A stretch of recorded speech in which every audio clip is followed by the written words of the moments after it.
তোমার লাইফে হয়তো এই বাইক থাকবে আর নাহলে আমি থাকবো। কে থাকবে বলো? বাইক। বাইকের মধ্যে কি আছে আমার মধ্যে নাই? তেল। ফাইজলামি করবা না, আমি কিন্তু সিরিয়াস মুন না। তুমি আজকে ফাইনাল ডিসিশন নিবা, তোমার লাইফে এই বাইক থাকবে আর নাহলে আমি থাকবো। তুমি বলো কে থাকবে? বাইক। এত যে বাইক বাইক করতেছো, কি পাইছে বাইকের মধ্যে? হ্যাঁ, যে আমার মধ্যে নাই? ব্রেক। ব্রেক মানে? আমার এই বাইকের ভিতরে একটা ব্রেক আছে, ব্রেকটা যখন চাপ দেই ও থাইমা যায়, কিন্তু তোমার ভিতর কোনো ব্রেক নাই। তোমার থামতে বললে তুমি থামো না। তোমার সাথে রিলেশনে আসার পর থেকে বলতে পারবা কোনো কিছুতে তোমার আমি থামাইতে পারছি? আমার কোনো কথা এখন পর্যন্ত তুমি শুনছো বা আমার কোনো কথার দাম দিছো বলতে পারবা? কিন্তু ও শুনছে, ওর মধ্যে একটা ব্রেক আছে। ওরে যখন আমি চাপ দেই, ওরে যখন আমি থামতে বলি, ও থাইমা যায়, কিন্তু তুমি থামো না। তোমার আমি থামাইতে পারি না। তোমারে যখন কোনো কিছুতে না করি, তুমি আমারে উল্টা প্রশ্ন করো, এইটা কেন করব, ওইটা কেন করব। এই, ও কি কথা বলতে পারবে যে ও তোমাকে প্রশ্ন করবে? এইটাই তো আমার সুবিধা।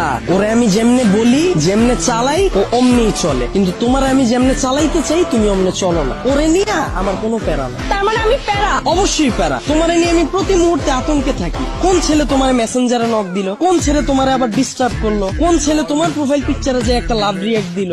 আমি যখন তোমারে বলি বাসা থেকে যখন বের হবা বোরকা পইরা বের হয়ে, তখন তুমি আমারে কি বলো? আমার গরম লাগে। যখন আমি বলি ফেসবুকে কোনো পোস্ট কইরো না, তোমার কোনো ছবি ছাইরো না, তুমি বলো তুমি আমার স্বাধীনতা নষ্ট করতেছো। তোমারে যখন আমি বলি জান তোমার ফেসবুকের পাসওয়ার্ডটা আমারে দাও, তখন তুমি কি বলো? তুমি আমার সন্দেহ করতেছো। কিন্তু দেখো ওর বিষয়টা, ওরে নিয়ে আমার কোনো প্যারা নাই। এই যে একটা জিপিএস ট্র্যাকার লাগাই নিছি, প্রতি মুহূর্তে আমি নিশ্চিন্তে থাকি। ওরে রাইখা যদি আমি কোথাও যাই, কেউ যদি এসে ওরে ধরে, ও চিল্লায় উঠে আমারে কল দেয়, ডেমো দেখবা? দাও, হাত দাও।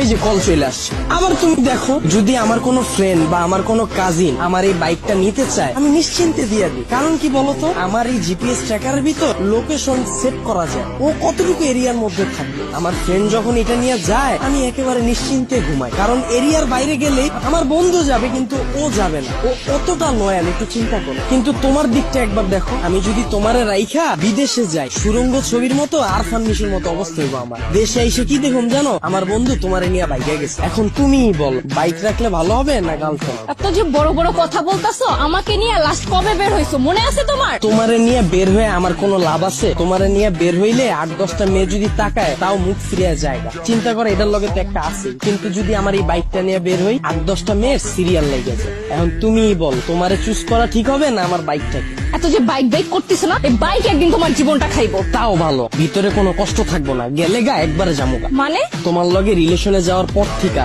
আমার ক্যারিয়ারে সময় না দিয়া, তোমার পিছনে সময় দিয়া, ভার্সিটির টিউশন ফি না দিয়া, তোমার পিছনে খরচ কইরা, দিনের পর দিন তোমারে নিয়ে চিন্তা কইরা, আমার পড়াশোনা গ্যাপ দিয়া, তারপর তোমার মন ভালো করার লেগা 2 দিন পর পর গিফট দিয়া, 2 দিন পর পর নতুন নতুন রেস্টুরেন্টে নিয়ে যায় খাওয়ায়া, কোনো পোলা তো পারে ডিস্টার্ব করলে ওই পোলার লগে মারামারি কইরা, কোনো মাইয়ার দিকে না তাকায় তোমার প্রতি লয়াল থাইকা, মন দিল দিয়া তোমারে ভালোবাসার পর হঠাৎ করে তুমি একদিন কি কইবা? জান আমার বাসা থেকে তো বিয়ে ঠিক করে ফেলছে, আমার এখন আর কিছু করার নেই। আর আমি তোমাকে কোন মুখে নিয়ে যাব বলো? তুমি তো এখন পর্যন্ত ক্যারিয়ারে কিছুই করতে পারো না, অথচ আমার এই ক্যারিয়ারটা বাসি দিলাম তোমার লেগে, তোমার পিছনে সময় দিয়ে। তারপর তুমি কি করবা জানো? আমার একটা সুন্দর বুঝ দিবা, জান তুমি আমার থেকেও অনেক সুন্দর মেয়ে পাবা, অনেক ভালো মেয়ে পাবা। এই কথা বইলা সুন্দর করে একটা হাঁটা দিবা, আর পিছন থেকে একটা ব্যাকগ্রাউন্ড মিউজিক বাজ। আর আমার অবস্থা কি হইব জানো? সারা জীবন এই ভালোবাসার কষ্ট নিয়ে সালমান খানের মতো জীবন যাপন করো। আর ওদিকে তুমি বড়লোক জামাই নিয়া, ফুটফুটে সুন্দর 2টা বাচ্চা নিয়ে ওয়ার্ল্ড ট্যুর দিবা। এখন তুমি আমারে বলো,